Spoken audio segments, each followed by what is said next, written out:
Sobra ka naman. Sakit mo naman magsalita. Paano mo naman nasabi na hindi ako magiging mabuting ina? Eh, hindi pa nga siya pinapanganak, pero mahal ko na siya. Kaya nga tinitiis ko lahat ng pagre-reject ni Robert dahil iniisip ko yung kinabukasan ng anak ko. Hindi kaya nakaka-apekto sa pagiging buntis ni Betsy, yung pagiging cold at indifferent ko. Makaka-apekto kaya yun? Pwede. Mahirap.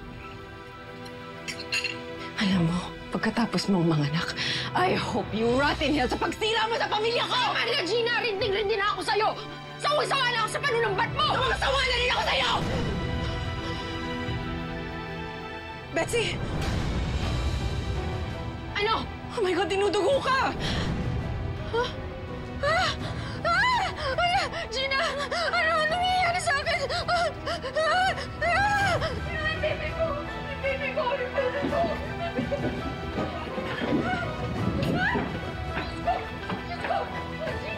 Ano nangyayari dito? Dad! Naririnig ko kayo hanggang sa labas! Suspending ako! Yung anak natin! Ano mo siya sa hospital, Dad? Bilis! Pagkita dito sa hospital! Halika, halika!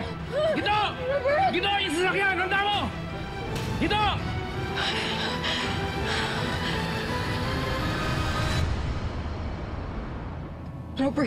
Robert, natatakot ako para sa anak natin. Paano kung mawala siya? Hindi naman ako papayag na may mangyaring masama sa anak natin, Betsy. Robert, hindi ko kakayanin pag nakunan ako. Sobrang napamahal ako sa anak natin. Relax. Masyadong mag-alala. Everything's going to be fine. Relax ka lang.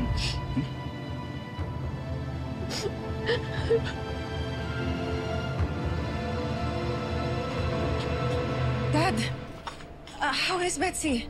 May update na bang, Doktor? Di ba sinabi ko sa inyo, huwag na kayong magpunta rito. I've been worried about her. Aminin mo nga sa akin, Gina. Nag-away ba kayo ni Betsy kaya siya nagsispotting? Hindi ko po sinadyang magtalo kami ni Betsy.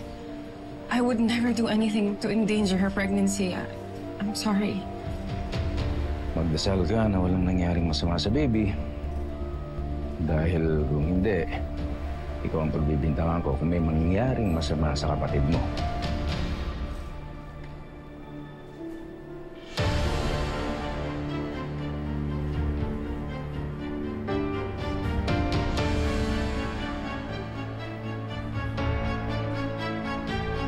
The spotting is likely due to stress na nag-spike ng cortisol levels. Wala namang na-detect na infection. Ang kailangan lang magpahinga at iwasan ng masyadong ma-stress. Pwede yun na siyang may uwi ngayon. Tama, Doc. Sige, ma-check pa ako na patient. Just call me kapag may problema ulit. Salamat. Thank you, Doc. Buti walang nangyaring masama sa baby. Ano ba nangyari sa inyo ni Gina? Nag-away ba kayo kaya stress?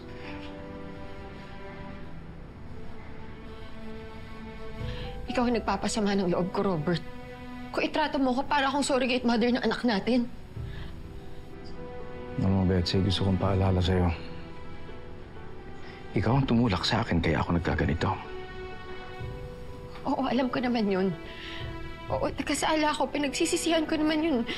Kaya ginagawa ko lahat para patawarin mo ako. Kulang na lang maglahad ako ng palhod eh.